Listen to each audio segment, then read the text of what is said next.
기도하겠습니다. 선하시고 인자하심이 많으신 하나님, 오늘도 하루의 일과를 마치고 주님 앞에 나와 예배를 드리게 하심에 감사드립니다. 이 거룩한 예배 시간에 주님이 예배하시는 은혜를 우리에게 부어주시고 이 험난한 세상을 늘 이기고도 남을 능력과 지혜를 허락하여 주옵소서. 찬양할 때 기쁨을 주시고 기도할 때 응답하여 주시고 말씀을 들을 때 우리의 마음에 은혜가 넘치는 역사를 경험케 하여 주옵소서. 예수 그리스도의 이름으로 기도드립니다. 아멘. 찬송가 91장입니다. 찬송가 91장입니다. 우리 박수 치시면서 찬양하겠습니다.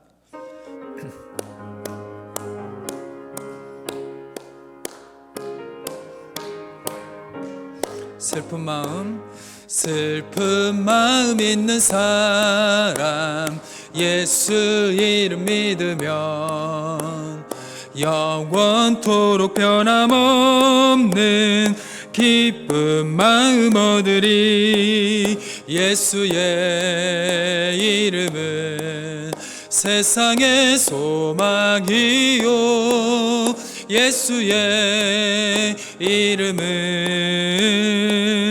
천국의 기쁨일세. 거룩하신 주의 이름 너의 방패 삼으라. 환난 시험 당할 때에 주께 기도드려라. 예수의 이름은 세상의 소망이요 예수의 이름은 천국의 기쁨일세. 존귀하신 주의 이름 우리 기쁨 되도다. 주의 품에 안길 때에 기뻐 찬송 부르리.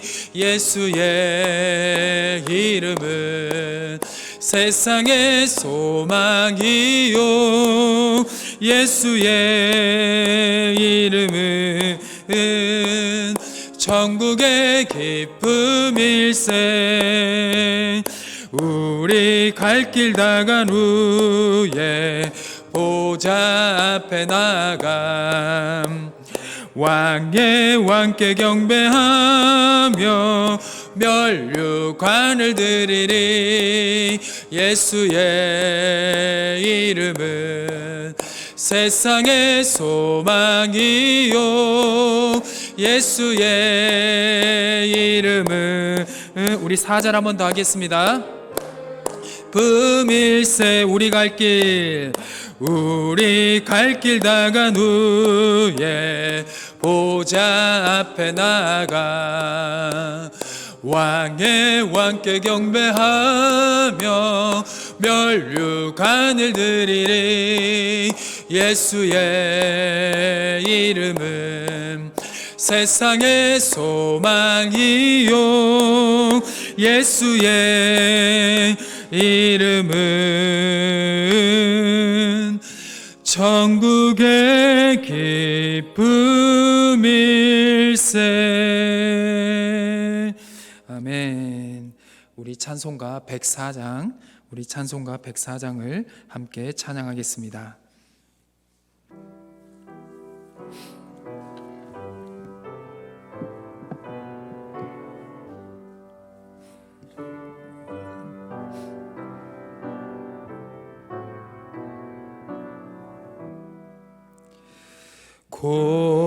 고도소서 임마누엘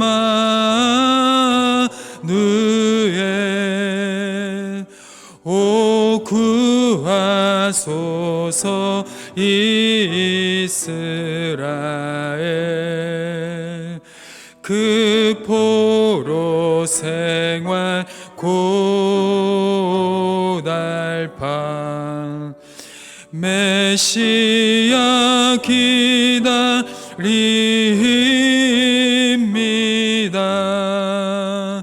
기뻐하라 이스라엘.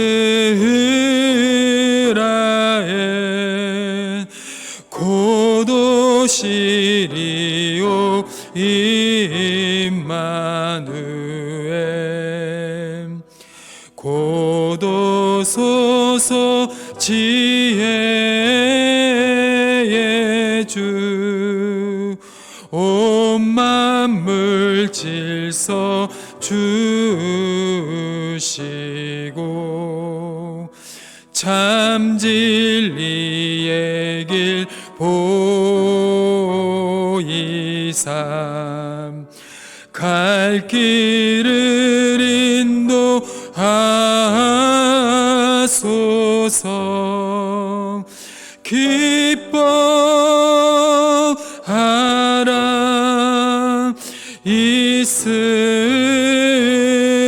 이스라엘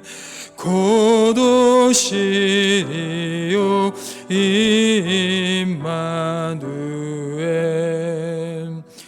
고도소서 소망의 주 만백성 한마 이루어 시기와 분쟁 없애고 참 평화 채워 주소서 기뻐하라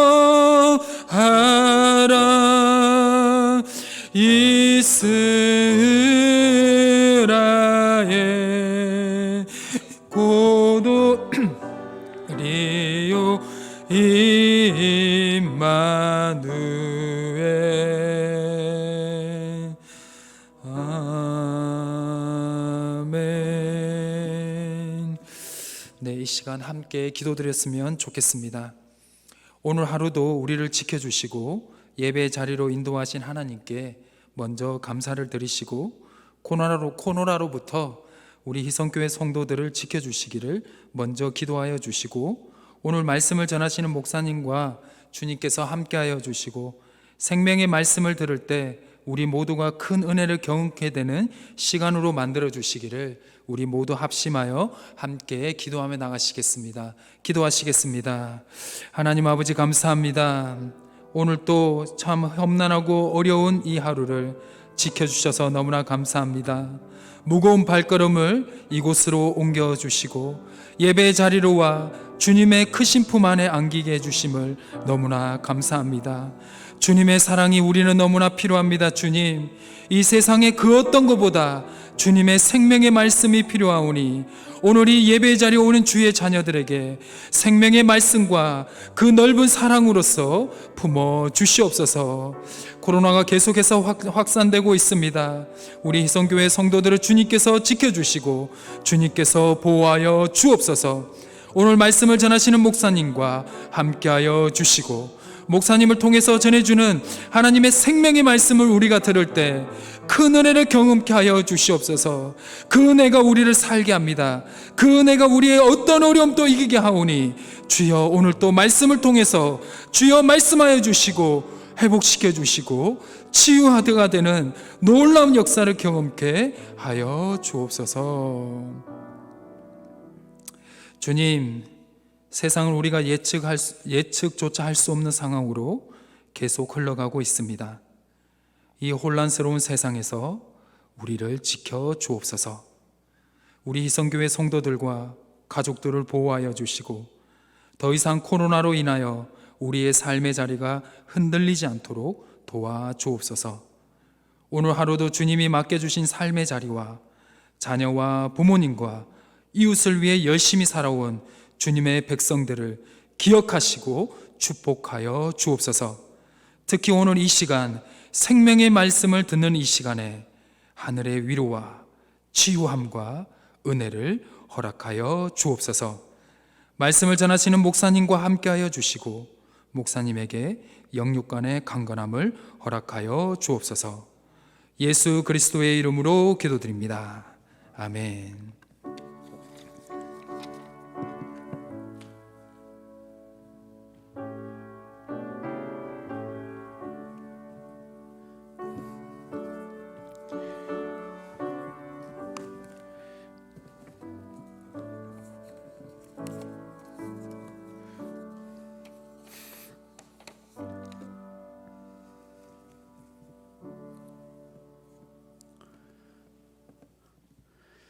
이 시간 하나님께서 우리에게 주신 말씀은 출애굽기 28장 1절에서 4절의 말씀입니다. 출애굽기 28장 1절에서 4절의 말씀입니다.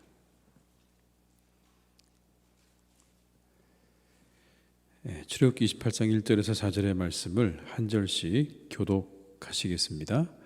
너는 이스라엘 자손 중 내 형 아론과 그의 아들들 곧 아론과 아론의 아들들 나답과 아비후와 엘르아살과 이다마를 그와 함께 내게로 나오게 하여 나를 섬기는 제사장 직분을 행하게 하되 내 형 아론을 위하여 거룩한 옷을 지어 영화롭고 아름답게 할지니 너는 물은 마음에 지혜 있는 모든 자 곧 내가 지혜로운 영으로 채운 자들에게 말하여 아론의 옷을 지어 그를 거룩하게 하여 내게 제사장 직분을 행하게 하라. 그들이 지을 옷은 이러하니 곧 흉패와 에봇과 겉옷과 반포 속옷과 관과 띠라. 그들이 내 형 아론과 그 아들들을 위하여 거룩한 옷을 지어 아론이 내게 제사장 직분을 행하게 하라. 아멘. 29절부터 43절의 말씀을 또 마저 읽겠습니다. 29절로 43절의 말씀을 한 절씩 교독하시겠습니다. 아론이 성소에 들어갈 때에는 이스라엘 아들들의 이름을 기록한 이 판결 흉패를 가슴에 붙여 여호와 앞에 영원한 기념을 삼을 것이니라. 우림과 둠밈을 판결 흉패 안에 넣어 아론이 여호와 앞에 들어갈 때 그의 가슴에 붙이게 하라. 아론은 여호와 앞에서 이스라엘 자손의 흉패를 항상 그의 가슴에 붙일지니라. 너는 에봇 받침 겉옷을 전부 청색으로 하되 두 어깨 사이에 머리 들어갈 구멍을 내고 그 주위에 갑옷깃같이 깃을 짜서 찢어지지 않게 하고 그 옷 가장자리로 돌아가며 청색, 자색, 홍색 실로 석류를 수놓고 금방울을 간격을 두어 달되 그 옷 가장자리를 돌아가며 한 금방울 한 석류 한 금방울 한 석류가 있게 하라. 아론이 입고 여호와를 섬기러 성소에 들어갈 때 성소에서 나올 때에 그 소리가 들릴 것이라. 그리하면 그가 죽지 아니하리라. 너는 또 순금으로 패를 만들어 도장을 새기는 법으로 그 위에 새기되 여호와께 성결이라 하고 그 패를 청색끈으로 관 위에 매되 곧 관 전면에 있게 하라. 이 패를 아론의 이마에 두어 그가 이스라엘 자손이 거룩하게 드리는 성물과 관련된 죄책을 담당하게 하라. 그 패가 아론의 이마에 늘 있으므로 그 성물을 여호와께서 받으시게 되리라. 너는 가는 배 실로 반포 속옷을 짜고 가는 배 실로 관을 만들어 그 띠를 수놓아 만들지니라. 너는 아론의 아들들을 위하여 속옷을 만들며 그들을 위하여 띠를 만들며 그들을 위하여 관을 만들어 영화롭고 아름답게 하되 너는 그것들로 내 형 아론과 그와 함께한 그의 아들들에게 입히고 그들에게 기름을 부어 위임하고 거룩하게 하여 그들이 제사장 직분을 내게 행하게 할지며 또 그들을 위하여 배로 속바지를 만들어 허리에서부터 두 넓적다리까지 이르게 하여 하체를 가리게 하라. 함께 읽습니다. 아론과 그의 아들들이 회막에 들어갈 때에나 제단에 가까이 하여 거룩한 곳에서 섬길 때 그것들을 입어야 죄를 짊어진 채 죽지 아니하리니 그와 그의 후손이 영원히 지킬 규례니라. 아멘. 이 시간에 함께 하신 모든 분들에게 하나님의 은혜가 함께 하시기를 주님의 이름으로 축복합니다. 함께 읽은 28장은 제사장의 옷과 관련된 그러한 내용입니다. 옷은 여러 가지 기능을 하지요. 아마 이제 겨울 돼서 점점 우리 가지고 있는 입고 있는 옷들이 좀 두툼해지지 않았습니까? 보온 기능도 하죠. 따뜻하게 몸을 보호하는 기능도 하고요. 또 가리는 기능도 있죠. 적당히 우리 안에 있는 몸을 잘 가리는 역할도 옷이 합니다. 그리고 때로는 구별의 기능도 합니다. 여러분 잘 아시는 것처럼 옷이요 구별의 기능도 합니다. 신분을 구분하는 역할도 하죠. 군복을 입고 있으면 군인인 거고요. 법복을 입고 있으면 법과 관련된 일을 하는 사람인 것이고요. 수의를 입고 있으면 죄수인 겁니다. 그처럼 입고 있는 옷이 자신이 무슨 일을 하고 있는가를 드러내는 겁니다. 그래서 우리가 어떤 일을 그만두게 될 때 이렇게 말하죠. 옷을 벗었다 이렇게 말하지 않습니까? 그러니까 옷이 그 사람이 하고 있는 일을 분명하게 드러내고 있는 그러한 것이 있죠. 조선시대에도 옷은 색깔로 신분을 구분했습니다. 어떤 그런 계급을 구분했죠. 사극에 보면 붉은 계열의 옷이 있고 푸르고 녹색인 계열의 옷이 있지 않습니까? 여러분 어느 게 더 높은 거죠? 붉은 게 높죠. 아마 드라마 많이 보셨을 텐데 그 중에 보게 되면 그래도 좀 나이가 지긋하고 높아 보이는 사람들은 다 붉은색 옷을 입고 있죠. 붉은색 계통의 옷을 입고 있고 좀 젊은 사람들은 청색과 녹색 계통의 옷을 입고 있지 않습니까? 이게 차별인 거죠. 그 가슴에 그림이 붙어 있대요. 근데 그 그림에는 학과 호랑이가 수놓아져 있습니다. 학은 뭘 의미할까요? 문신을 의미하는 겁니다. 그 호랑이는 뭘까요? 모신을 의미하는 거죠. 그러면 어느 사람이 더 높은 걸까요? 그 앞에 그려져 있는 그 그림에 호랑이와 학의 숫자가 더 많은 사람일수록 더 높은 사람이었다고 합니다. 그 의복이 뭘 하는 거냐면 사람의 계급을 분명하게 구별해 주었던 것이죠. 뭐 지금도 여러분 별반 달라지진 않았습니다. 무슨 말씀이냐면 우리가 옷을 입고 있지만 그 옷이 어떤 사람의 가지고 있는 그 사람의 부유함의 정도를 그대로 잘 드러내 주거든요. 이 시대도 어떻게 보면 여전히 옷이 사람들을 구분하는 하나의 역할을 하고 있습니다. 대표적인 게 여러분 예전에 대한항공 땅콩 회항 사건이라는 거 기억나십니까? 예, 그때 그 부사장이라고 하는 분이 입고 나왔던 코트와 목도리가 여러분 굉장히 화제됐던 거 기억하시나요? 아무런 그 브랜드가 없습니다. 겉에는 아무 브랜드가 없어요. 그런데 나중에 이제 확인해 본 결과 그 사람이 입고 나왔던 그 코트는 하나가 1억짜리랍니다.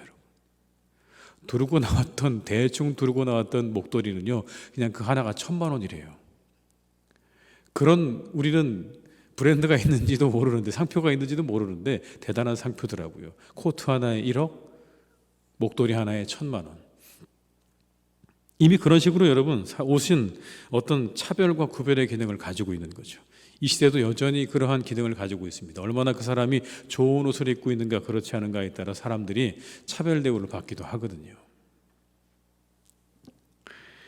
많은 옷이 있지만 여러분 왕만이 입을 수 있는 옷이 있죠. 그 왕만이 입을 수 있는 옷에는 뭐가 그려져 있을까요? 2마리의 용이 그려져 있다고. 그건 누구도 입을 수 없는 겁니다. 왕만이 입는 겁니다. 많이 잘못 입었다가는 큰일을 당하겠죠. 신약에도 옷에 관한 여러분 이야기가 나옵니다. 마가복음 12장 38절로 39절의 말씀을 제가 읽어드릴게요. 예수께서 가르치실 때 이르시되 긴 옷을 입고 다니는 것과 시장에서 문안받는 것과 회당의 높은 자리와 잔치의 윗자리를 원하는 서기관들을 삼가라. 여기에 뭐가 나옵니까? 긴 옷을 입고 다닌다고 나오죠. 길게 늘어뜨러지는 옷을 입고 다닌다는 이야기입니다. 여러분, 그러니까 이 서기관들과 바리새인들은 이걸 통해서 뭘 드러내고 있는 겁니까? 자신들의 신분을 보여주고 있는 거예요. 열심히 일해야 되는 사람들은 옷이 좀 어떨까요? 거추장스러우면 안 되죠. 길어서는 안 됩니다. 그렇게 축 늘어지는 옷을 입고 노동을 하기는 어렵거든요. 그러니까 여러분 여기 나오는 이 본문에 나오는 이 긴 옷을 입고 다니는 사람들은 자신들의 신분이 그렇게 여유롭다는 것을, 내가 높다는 것을 그렇게 드러내고 있는 그러한 말씀인 거죠. 근데 예수님께서 그걸 비판하셨어요. 겉과 속이 다른 걸 외식이라고 하셨죠. 겉으로 그럴듯한데 그 속은 아니라는 거였습니다. 겉으로 그렇게 멋지게 옷을 입고 다니기는 한데 그런데 그 속 사람은 전혀 그렇지 않다. 그래서 그들을 향해서 외식한다고 그렇게 말씀하지 않으셨습니까? 겉사람보다 우리 속사람이 더 중요하다. 그런 말씀도 되겠죠. 오늘의 본문에는 제사장의 옷에 대해서 이야기합니다. 이렇게 지어서 입혀라. 아주 자세하게 여러분 이렇게 구절구절마다 어떻게 옷들을 만들어야 되고 그리고 무엇을 만들어야 되는지에 대해서 자세하게 설명해 두었습니다. 왜 그럴까요? 거룩한 옷을 입혀서 제사장 직분을 감당하게 하시기 위해서 그런 겁니다. 거룩하게 구별되었다는 걸 알게 하시고 그 거룩함을 잘 유지하면서 하나님의 거룩을 훼손시키지 않도록 하시기 위해서 그래서 그에게 이와 같은 옷을 지어 입히신 거예요. 너희는 거룩하게 구별되었다. 그 거룩을 잘 유지해야 한다. 그리고 절대로 너희들은 그 거룩을 훼손해서는 안 된다라는 것을 제사장들에게 알게 하시기 위해서 그리고 그 백성들로 하여금 이스라엘의 백성들로 하여금 자신들이 그렇게 거룩하게 구별된 사람들로서 그 제사장들을 바라보면서 역시 우리가 하나님의 사람으로 거룩하게 살아야 된다는 것들을 깨닫고 알게 하시기 위해서 하나님께서 이렇게 멋지게 제사장의 옷을 지어 입히신 겁니다. 여러분 28장 4절의 말씀을 한번 같이 읽어보겠습니다. 그들이 지을 옷은 이러하니 곧 흉패와 에봇과 겉옷과 반포 속옷과 관과 띠라. 그들이 내 형 아론과 그 아들들을 위하여 거룩한 옷을 지어 아론이 내게 제사장 직분을 행하게 하라. 거룩한 옷을 지어서 아론이 내게 제사장의 직분을 행하게 하라. 잘 감당할 수 있도록 그들을 구별하라는 거죠. 이게 옷을 구별했던 가장 첫 번째 이유입니다. 그들을 구별해서 제사장의 직분을 감당하도록 하기 위해서. 한번 여러분 그러면 이제 복장 그림을 한번 먼저 보는 게 나을 것 같아요. 한번 보시죠. 보이십니까? 예, 여기 모자도 있고요. 흉패도 있고 이 치마도 있죠. 에봇이라고 하는. 그다음에 이게 겉옷이고요. 그리고 이 밑에 성류와 금방울이 있고 이 안에는 속옷도 있습니다. 여기에는 띠가 있죠. 요 전체, 요 모습을 그대로 오늘 본문이 기록하고 있는 겁니다. 이렇게 지어서 입혀야 된다.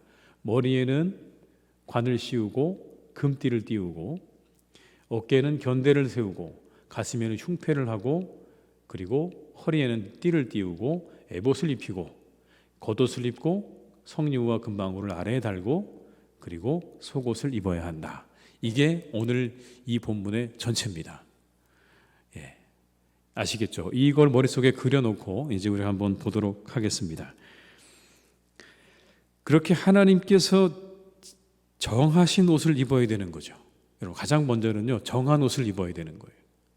아무 옷이나 입어서는 안 되는 겁니다. 제사장이 그런 거예요. 아무 옷이나 입어서는 안 된다라는 겁니다.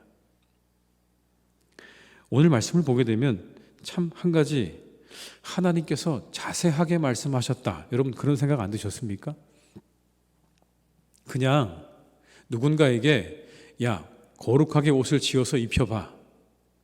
모세나 아론에게 옷을 좀 잘 만들어서 너희가 입혀봐 라고 하지 않으시고 하나님께서 오늘 보게 되면 한 절 한 절 다 그 구절마다 어떻게 옷을 만들어야 되는지에 대해서 자세하게 설명을 해 놓으셨다는 거예요.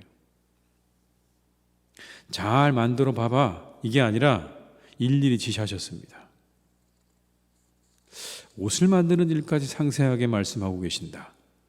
여러분 어떤 의미가 있을까요? 하나님께서 이렇게 옷을 만드는 일을 자세하게 설명하고 계시는 이유가 뭘까요? 이런 겁니다. 인간이 생각하는 방식이 아니라 하나님이 기뻐하시는 방식으로 섬기라는 의미가 담겨져 있는 거예요. 너희들의 마음대로 섬기는 게 아니라 내가 원하는 대로 해야 되는 거예요.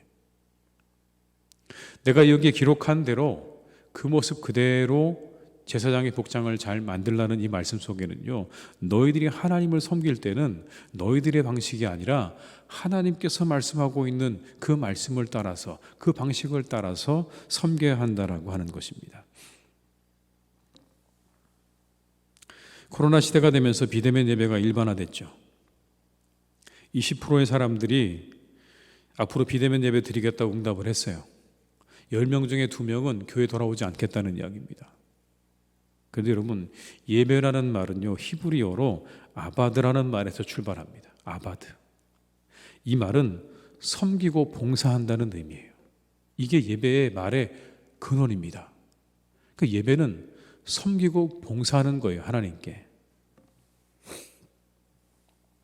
즉 다시 말씀드리면 시중 둔다는 의미죠. 영어로는 우리가 서비스라고 말씀하지 않습니까? 서비스. 섬김은 수고를 의미하는 거예요. 섬기는 자에게 나아가는 게 우선이죠. 여러분 그렇지 않습니까? 섬기는 건요, 내 섬김의 대상에게 나아가는 게 그게 뭐 우선이에요. 예를 들면 이런 겁니다. 식당 갔는데 일하는 분이요 서가지고요 들어오는 손님을 맞이하지 않고 물은 저기서 떠다 먹고 그리고 음식 나오면 저 음식 나오는 입구에 가서 당신이 음식을 가져다 드세요라고 얘기를 하면 그 사람은 이미 어떻습니까? 그건 섬기는 사람의 자세가 아니죠. 일하는 사람의 자세가 아닌 거예요. 틀린 겁니다.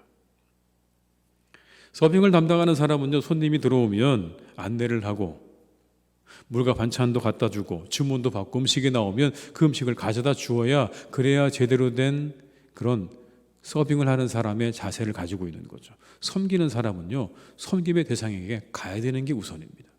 가야 되는 겁니다. 그냥 서서 섬긴다고 말할 수 없잖아요, 여러분. 서서 어떻게 섬깁니까? 내가 가만히 이곳에 서서 내가 하나님을 섬깁니다라고 말하는 건 앞뒤가 안 맞는 얘기죠. 가야 되는 겁니다. 이미 예배라고 하는 말씀 속에, 정신 속에는요, 그렇게 하나님께 나아가는 게 들어있어요. 그게 시작이에요. 하나님께 나아가야 되는 거예요. 초대교회 역시 우리가 함께 모여서 기도하고 시작되었어요. 그 안에서 교제가 일어나고 가르침이 있었죠. 그게 교회가 모이는 이유입니다. 교회 중심의 예배가 있고 모여서 예배하고 교제하고 배워야 되는 거예요. 그러니까 교회는 이미 모이는 곳입니다. 철저하게 교회는요, 모이는 곳이에요. 하나님께 예배하기 위해서 모이는 곳이 교회인 것이고, 우리가 교제하고 섬기고 봉사하기 위해서 모이는 공동체가 교회인 겁니다. 그런데 모이지 않겠다고요? 그건 자신들의 방식인 거죠. 성경이 말씀하고 있는 예배와 교회를 섬기는 방식은 아니라는 이야기입니다. 교회로 나와야 되는 겁니다. 교회로 오셔야 되는 거예요. 섬기는 사람들은요, 교회를 우리가 향해서 늘 나와야 되는 겁니다. 이 예배 자리로 나오셔야 되는 것이고, 섬김과 교제의 자리로, 봉사의 자리로 늘 우리가 그렇게 와야 되는 겁니다. 이게 하나님의 방식인 겁니다. 그런데 만약 우리가 우리의 삶의 자리에서 나는 여기가 좋사오니 나는 그냥 핸드폰으로 예배를 드리겠습니다 하면 그건 자신의 방식인 거죠. 성경이 말씀하는 방식은 아닙니다. 우리가 편리해진 우리의 몸과 마음을 일으켜서 하나님께 나아가야 됩니다. 코로나가 우리가 정리해야 될 부분이 바로 이런 거죠. 우리가 편하거나 하고 싶은 대로가 아니라 하나님이 원하시는 방법대로 행해야 되는 겁니다. 대충 옷을 입혀놓고 제사장이라고 하지 않았어요. 하나님께서 말씀하신 이 모든 규례를 따라서, 정해주신 것을 따라서 그렇게 옷을 만들어 입히고 그를 향해서 제사장이라고 말했던 것처럼, 우리가 신앙생활 할 때요, 하나님의 방식을 따라서, 하나님께서 말씀에 기록해 주신 그 방식을 따라서 우리는 우리 신앙을 그렇게 세워나가야 할 줄로 믿습니다. 우리 사랑하는 교우들께서 그렇게 하나님의 방식대로 우리가 우리의 신앙생활을 잘 하실 수 있기를 주님의 이름으로 축복합니다. 그러면 머리부터 아래로 한번 살펴보도록 하겠습니다. 제사장의 머리에는 관이 있었죠. 제사장의 머리에 있는 관에 부착하는 순금으로 만든 거룩한 패에는 여호와께 성결이라고 적혀 있었습니다. 여러분 36절과 37절의 말씀을 함께 읽습니다. 너는 또 순금으로 패를 만들어 도장을 새기는 법으로 그 위에 새기되 여호와께 성결이라고 그 패를 청색끈으로 관 위에 매되 곧 관 전면에 있게 하라. 다시 그림을 좀 보여주시겠습니까? 여러분 이 모자 보이시죠? 여기에 뭐가 있습니까? 금으로 된, 이 관에 금으로 된 패가 있죠. 여기에 뭐라고 써 있다는 겁니까? 여호와께 성결이라고 앞에 써 있다는 거예요. 저 금패 앞에 여호와께 성결이라고 써 있다는 겁니다. 마치 무엇과 같은 거죠? 뭐 이렇게 학교 다닐 때 이름표 달고 다니는 것 같은 약간 그런 느낌일 것 같아요. 여호와께 성결. 내가 누구인지를 그렇게 아는 하나의 정체성이지 않았을까요? 여호와께 성결이라는 패는요, 바로 제사장들의 정체성이었습니다. 우리들은 하나님께 성결해야 되는 사람들이다라는 것이고요. 또 하나는 이스라엘을 향한 메시지이기도 한 거예요. 너희들은 하나님께 어떻게 나와야 된다고요? 성결하게 나와야 된다라는 걸 이 금띠를 통해서 분명하게 보여주고 있는 거죠. 근데 그게 머리에 띠를 그렇게 하고 있다는 게 참 저는 인상적이었습니다. 하나님께 성결한 삶을 살아야 함을 잊어서는 안 된다는 그런 의미 같아요. 머리에 했다라는 것 자체가. 허리에도 할 수 있고 손목에도 할 수 있고 뭐 발목에도 할 수 있고 그런데요. 머리에 이 관에다가 여호와께 성결이라는 걸 딱 붙이고 있었다는 이 자체가 뭘 의미하는 거냐면 한순간도 하나님의 사람으로서 성결을 잃어버려서는 안 된다, 잊어서는 안 된다는 의미가 그 여호와께 성결이라는 이 단어 속에, 그 관 속에 들어 있었다는 것이죠. 여러분 우리에게도 그렇게 말씀하는 건 아닐까요? 항상 우리의 머릿속에 성결한 삶, 하나님을 향해서 성결한 삶을 잊어서는 안 된다라고 우리에게 말씀하는 겁니다. 우리의 머리에는 항상 그 성결한 삶에 대한, 하나님께 성결한 삶에 대한 것들을 잊어서는 안 된다라는 거죠. 그 다음에 가슴에 새겨진 12개의 보석은 뭘 의미하는 거냐면 12지파를 상징하는 겁니다. 가슴에 12개의 보석이 있는데 그게 12지파를 상징하는 거예요. 각 지파를 이렇게 생각하시는 겁니다. 보석처럼 귀중하게 여기신다는 의미예요, 여러분. 29절의 말씀을 같이 읽어보겠습니다. 아론이 성소로 들어갈 때에는 이스라엘의 아들들의 이름을 기록한 이 판결 흉패를 가슴에 붙여 여호와 앞에 영원한 기념을 삼을 것이니라. 다시 한번 그림을 보시겠습니다. 여기 있는 이 가슴에 있는 여러분 보이십니까? 흉패. 여기가 3개씩 4줄이니까 12개죠. 이게 뭘 의미하는 거냐면 12지파를 상징하는 그런 보석들이 이 가슴에 있는 겁니다. 각각 다른 색으로 그렇게 새겨져 있는 12개의 보석이 있는데 이것이 바로 12지파를 상징하는 거예요. 표준 세번역에는 이렇게 되어 있어요. 새겨진 판결 가슴 바지를 가슴에 달고 들어가게 하여 이것을 보고 나 주가 언제나 이스라엘을 기억하게 하여라. 하나님께서 이스라엘을 영원히 기억하실 것이다라는 의미입니다, 여러분. 이건 내가 너희를 영원히 기억할 거야. 잊지 않을 거야. 내가 너희들을 택했어. 그리고 내가 너희들을 어떻게 여긴다고요? 보석처럼 소중하게 여겨. 여러분, 보석처럼 소중하게 여기니. 이 12개의 보석처럼 너희들은 어디 새겨져 있는 겁니까? 하나님의 가슴에 새겨져 있다는 그런 의미일 것 같아요. 너희들이 내 가슴 속에 새겨져 있다. 한 지파 한 지파가 다 내 가슴 속에 그렇게 보석처럼 소중한 존재로 그렇게 새겨져 있다. 내가 너희를 정말 사랑한다. 하나님의 사랑을 느끼게 되는 겁니다. 가슴의 보석을 볼 때마다 우리들은 하나님의 가슴에 새겨진 보석들임을 확인하게 되는 거죠. 아, 하나님께서 우리를 저렇게 여기신다고 하더라. 저 보석처럼 우리를 소중하게 여기신다고 하더라. 하나님께서. 얼마나 여러분 그게 그 제사장의 옷을 보는 것만으로도 은혜가 됐을까요? 야, 하나님이 우리를 그렇게 여기시는구나. 저 보석처럼 소중하게 여기시는구나. 그래서 가슴에 새겨진 보석은요, 하나님의 사랑이죠. 하나님의 사랑. 12지파를 의미하는 것이기도 하지만 하나님의 사랑입니다. 가슴에 새겨진 보석들을 볼 때 백성들의 마음은 하나님의 사랑으로 가득하게 채워지는 것입니다. 아, 하나님이 우리를 저렇게 사랑하시는구나. 우리를 가슴에 저렇게 새기고 계시구나. 하나님께서 그들을 택하신 거예요, 여러분. 그들이 하나님을 택한 게 아니고요. 하나님이 이스라엘을 택하신 거예요. 그리고 하나님께서 그들을 기념하셨어요. 자신의 가슴에 그렇게 보석처럼 소중한 존재들로 기억하고 계신다라는 말씀인 거죠. 우리 사랑하는 교우들도 하나님께서 그렇게 여러분들을 기억하실 줄 믿습니다. 하나님의 가슴 속에 여러분들이 보석처럼 기억되시기를 주님의 이름으로 축복합니다. 아마 그러실 것 같아요. 어떤 보석인지는 모르겠지만 아름답고 찬란한 그런 영롱한 보석으로 하나님의 가슴 속에 기억되어지는 그런 여러분들이 다 되시기를 주님의 이름으로 축원합니다. 그러니까 여러분 머리에는 뭐가 있는 거예요? 아, 하나님께 성결한 삶을 살아야 되겠다는 생각이 있는 거고 가슴에 뭐가 있는 겁니까? 하나님에 대한 사랑이 그리고 하나님이 우리를 사랑하신다고 하는 그 하나님의 사랑이 그 사랑이 느껴지는 거죠. 이곳에 그런 의미가 있는 겁니다. 그리고 우림과 둠밈을 판결 흉패 안에 넣어두라. 아까 보셨던 그 흉패 안에 우림과 둠밈이라고 하는 그런 뭔가 판결을 위해서 썼던 어떤 일종의 기구겠죠. 뭔지는 잘 모릅니다. 어떻게 생겼는지 정확하게 모르는데 우림과 둠밈이라고 하는 두 가지의 어떤 그런 돌 같은 내지는 보석 같은 것들을 그 흉패 안에 두게 했다라는 겁니다. 30절의 말씀을 같이 읽어볼까요? 너는 우림과 둠밈을 판결 흉패 안에 넣어 아론이 여호와 앞에 들어갈 때에 그의 가슴에 붙이게 하라. 아론은 여호와 앞에서 이스라엘 자손의 흉패를 항상 그의 가슴에 붙일지니라.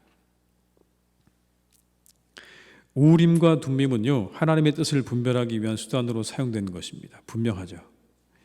이건 어떤 일에 대해서 하나님께 가부를 물을 때 쓰여졌던 이렇게 봅니다. 차돌 모양의 아름답고 빛난 보석이었을 것이다. 차돌 모양의 어떠한 그런 보석 내지는 돌이 아니었을까라고 보는 겁니다. 그걸 우림과 둠밈이라고 하는데 이걸 가지고 뭘 하는 거냐면 하나님께서 이것이 예 아니면 아니요 그 두 가지를 어찌 보면 정하는 겁니다.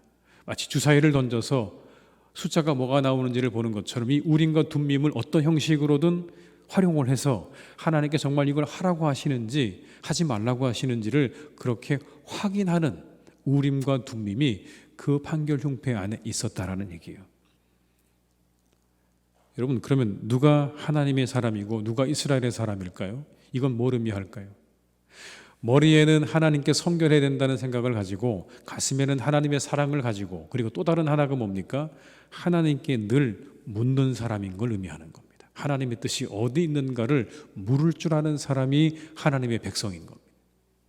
그냥 내 마음 내 뜻대로 그렇게 하는 게 아니라 하나님의 뜻이 그게 맞는지 틀리는지를 물을 줄 아는 사람이 하나님의 사람이다라는 그런 의미가 담겨져 있는 거죠. 먼저 그의 나라와 의를 구하는 자가 하나님의 사람입니다. 우리의 편리가 아니라 우리 아까 보았던 것처럼 하나님의 뜻을 물을 줄 알고 하나님의 방식을 쫓을 줄 아는 사람이 그 사람이 하나님의 사람이다 라는 것이죠. 우리 사랑하는 교우들께서 이 시대에도 하나님께 늘 물으시기를 주님의 이름으로 축복합니다. 하나님의 뜻이 어디 있는가? 참 이 시대에 우리가 그 뜻을 안다는 게 때로는 어렵기도 하고 복잡하기도 하고 헷갈리기도 하지만 그러나 우리는 물어야 되는 사람들입니다. 하나님의 뜻이 어디 있는지를 물어야 된다라는 것을 우리가 기억하시면 좋겠습니다. 좀 아래로 내려와서 여러분 이제는 제사장의 복장 아래에 있는 금방울, 성류 그걸로 장식하라고 말씀하고 있죠. 34절과 35절의 말씀을 같이 읽어볼까요? 그 옷 가장자리로 돌아가며 한 금방울, 한 성류, 한 금방울, 한 성류가 있게 하라. 아론이 입고 여호와를 섬기러 성소에 들어갈 때에 성소에서 나올 때 그 소리가 들릴 것이라. 그리하면 그가 죽지 아니하리라. 다시 제사장 그림을 보시겠습니다. 예, 그림을 좀 보여주시겠습니까? 예. 성류와 금방울이 어디 있다고요? 여기 있는 겁니다.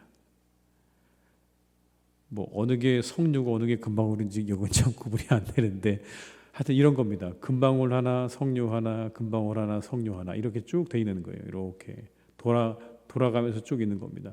그러니까 여러분 이게 제사장이 움직이면 뭐가 날까요? 소리가 나겠죠. 금방울이니까요. 짤랑짤랑 소리가 납니다. 지성소 안에 들어가 있는 제사장이 살아있는지 죽어있는지를 확인할 수 있는 길이 뭐냐면 바로 저 금방울 소리예요. 아, 살아있구나. 아직 뭐 하고 있구나. 근데 소리가 안 나면 어떻게 돼요, 여러분? 그 잘못하면 죽은 겁니다. 하나님에게 뭔가를 잘못해서 죽어버린 거예요. 그러니까 소리가 나야 되는 거죠. 소리가 뭘 의미하는 겁니까? 살아있다라는 걸 의미하는 거죠. 소리가 있어야 살아있는 거죠. 여러분. 소리가 안 나는 건 죽어 있는 거죠. 영적으로 본다면 역시 마찬가지예요. 소리가 나야 되는 거예요. 영적으로 살아있는 사람은요, 소리가 나는 겁니다. 찬양의 소리가 나고요, 기도의 소리가 나게 돼 있고요, 그리고 그의 발소리가 봉사의 소리가 나는 거예요. 그런 소리가 나는 사람이 그 사람이 하나님의 사람이고 그 사람이 영적으로 살아있는 사람이에요. 그런데 그런 소리가 안 난다. 찬양도 없고 기도 소리도 들리지 않고 봉사의 발자국 소리도 들리지 않는다고 하면 오늘 말씀이 뭐라고 되어 있습니까? 그 사람이 죽었다라고 얘기하잖아요. 죽었다. 교회에서는 소리가 나야 되는 거죠. 교회가 살아있는 교회는요, 소리가 나는 겁니다. 어떤 소리가 납니까? 방울 소리가 나는 거예요. 찬양과 경배의 소리가 나고요, 기도의 소리가 나고요, 주방에서는 무슨 소리가 나는 겁니까? 압력밥솥 돌아가는 소리가 나야 되는 거예요. 그래야 교회가 살아있는 거죠, 여러분. 그래야 살아있는 교회죠. 어디에서도 소리가 들리지 않는다. 그건 살아있는 교회라고 볼 수 없는 거죠. 늘 이곳에서는 그런 소리들이 들려야 되는 겁니다. 찬양과 기도와 그리고 봉사의 발자국의 소리가 우리 안에 풍성하게 들릴 때 그 사람이 살아있는 사람이고 그 공동체가 살아있는 공동체라고 말씀하고 있는 겁니다. 우리 사랑하는 교우들과 우리 교회가 하나님 앞에 살아있다는 증거로, 그런 소리로, 증거의 소리로 가득한 그런 교회와 우리 성도님들이 다 되시기를 주님의 이름으로 축복합니다. 그리고 여러분 이제 마지막으로 보게 되면 뭘 입으라고 되어 있냐면 속옷을 입으라고 하셨어요. 속옷. 39절 볼까요? 39절. 너는 가는 배실로 반포 속옷을 짜고 가는 배실로 관을 만들고 띠를 수놓아 만들지니라. 가는 배실로 속옷과 관을 만들어라 이렇게 말씀하셨어요. 속옷을 입는 이유가 뭘까요, 여러분? 일단은 속옷을 입는 이유는요, 하체를 가리라는 이야기예요. 남성의 은밀한 부분을 가리기 위해서 속옷을 입히는 겁니다. 그게 드러나지 않도록 하려고 그래서 속옷을 입히는 거예요. 그래서 이렇게 말을 합니다. 그것들을 입어야 죄를 짊어진 채 죽지 않게 될 것이다. 42절로 43절의 말씀을 함께 읽습니다. 또 그들을 위하여 배로 속바지를 만들어 허리에서부터 두 넓적다리까지 이르게 하여 하체를 가리게 하라. 아론과 그의 아들들이 회막에 들어갈 때에나 제단에 가까이 하여 거룩한 곳에서 섬길 때에 그것들을 입어야 죄를 짊어진 채 죽지 아니하리니 그와 그의 후손이 영원히 지킬 규례니라. 겉으로는 그럴듯하게 옷을 입고 있는데 속살이 드러난다. 여러분 좀 흉하죠? 속살을 잘 가리는 겁니다. 겉도 정결하게 준비되어야 되지만 그 속도 정결하게 잘 준비되어야 된다는 의미죠. 수치스러운 부분을 잘 가려야 된다는 의미인데 이걸 우리가 좀 다르게 해석한다면 이런 겁니다. 우리 안에 늘 뭐가 도사리고 있냐면 정욕이 도사리고 있죠. 겉으로 여러분 제사장의 복장을 하고 있으면 어떨까요? 멋있지 않습니까? 머리에는 여러분 금띠가 둘러져 있는 관이 있고요. 그리고 멋진 가슴에는 12개의 보석이 박혀 있는 그런 옷이 있고요. 그 아래는 막 종도 달려 있고요.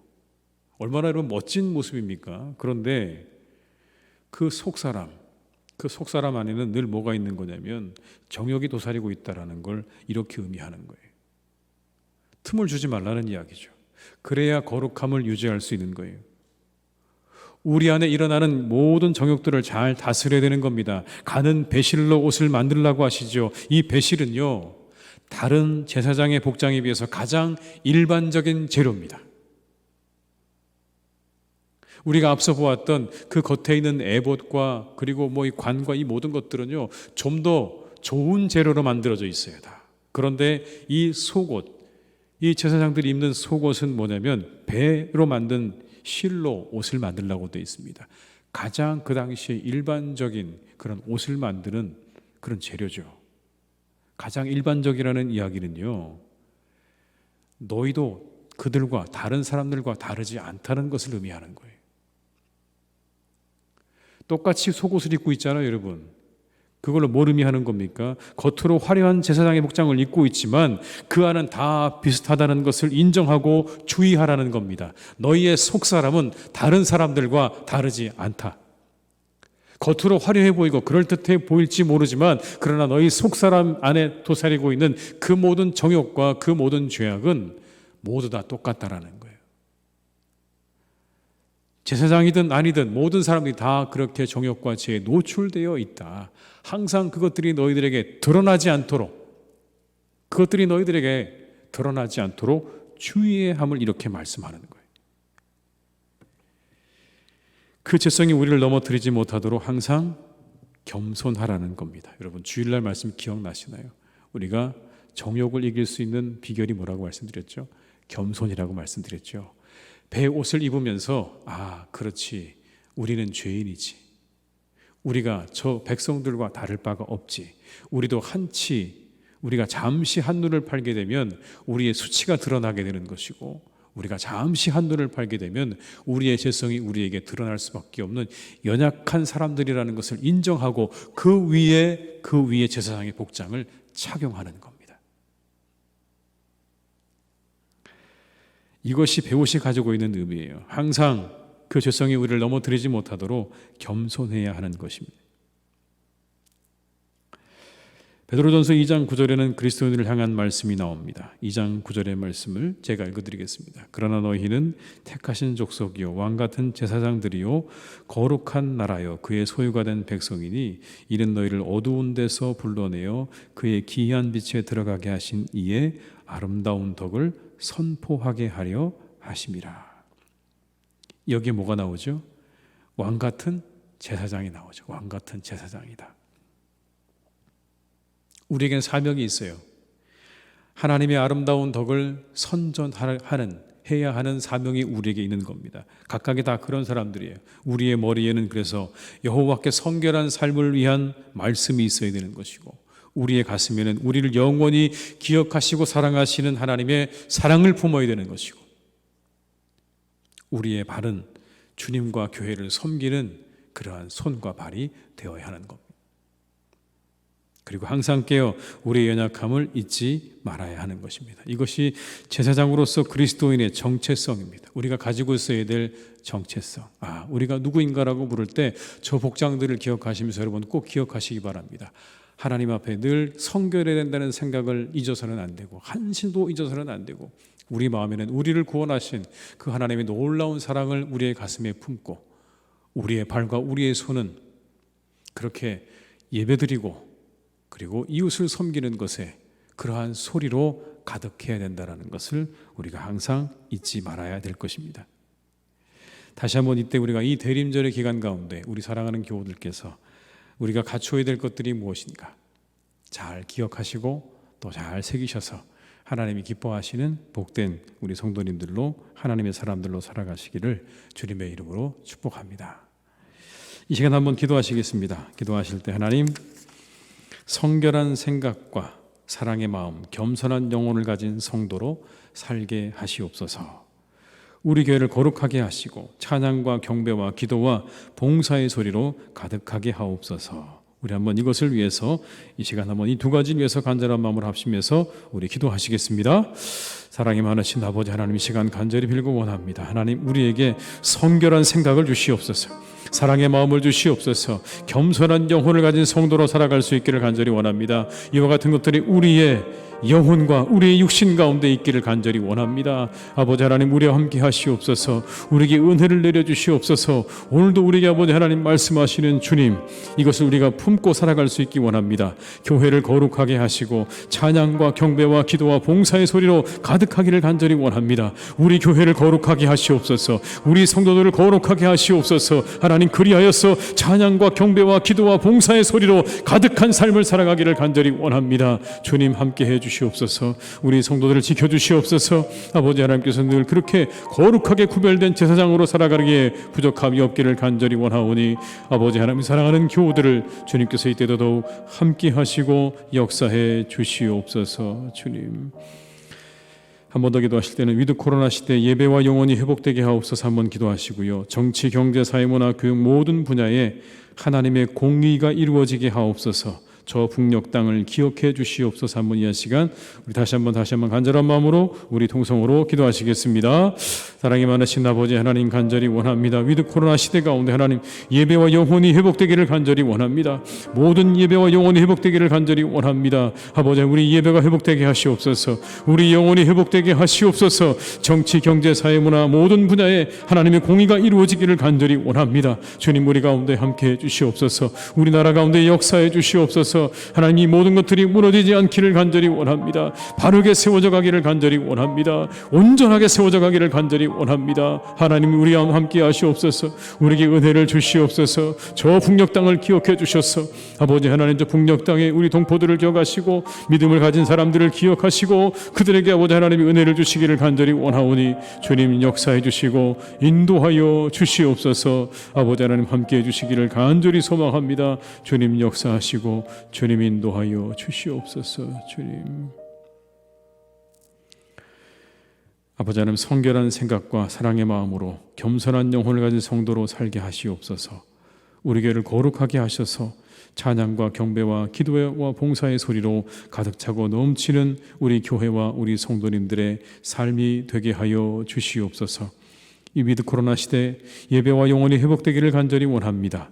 하나님의 조도로 돌아오게 하시고 이곳에 와서 예배할 수 있도록 주님 함께하여 주옵시고, 우리나라의 모든 분야에 하나님의 공의가 이루어지게 하시며 저 북녘 땅을 주님께서 기억하셔서 속히 자유와 해방의 기쁨을 맛보는 은혜가 저 북녘 땅에도 있게 하여 주시옵소서. 예수님의 이름으로 기도드립니다. 아멘.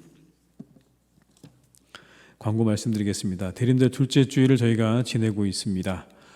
이 땅에 오신 예수님을 우리가 잘 맞이하고 다시 오실 주님을 잘 맞이하는 그런 준비의 절기로 삼으시기를 바랍니다. 2부 예배 후에 12월 12일 2부 예배 후에 본당에서 재직회가 있다는 거 여러분 기억하시고요. 2021년 예산과 2022년 예산 부목사 청빙의 건으로 재직회가 있겠습니다. 성인 세례 입교 및 유아 세례 교육 잘 확인하시고 여러분들 잘 참여해 주시기를 바랍니다. 교회학교 교사 찬양대원을 모집합니다. 봉사하실 분들은 사무실에 신청해 주시기를 바랍니다. 자격은 세례교인으로 출석 1년 이상 된 성도님들이 되겠습니다. 이 시간 찬송가 284장을 부르신 후에 주기도문으로 예배를 마치겠습니다.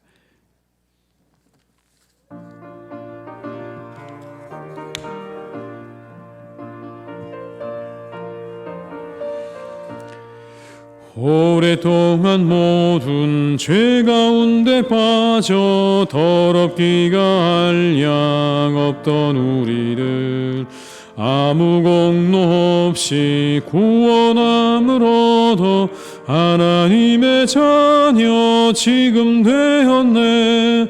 주의 그 사랑 한량 없도다.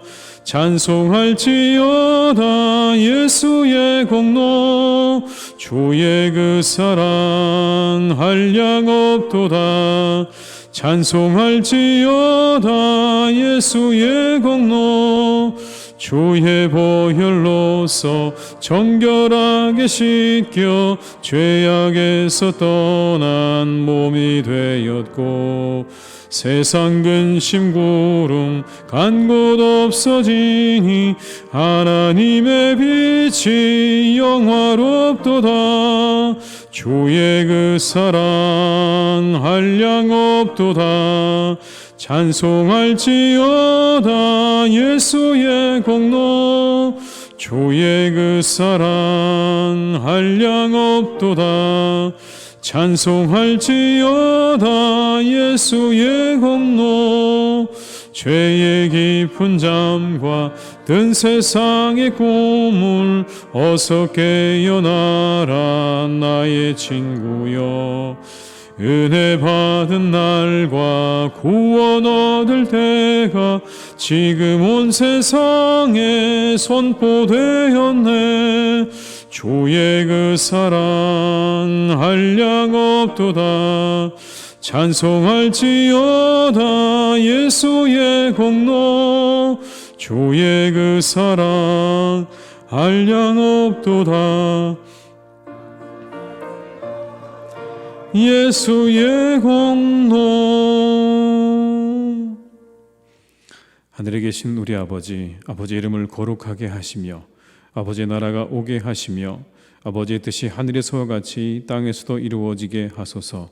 오늘 우리에게 일용할 양식을 주시고 우리가 우리에게 잘못한 사람을 용서하여 준 것 같이 우리 죄를 용서하여 주시고 우리를 시험에 빠지지 않게 하시고 악에서 구하소서.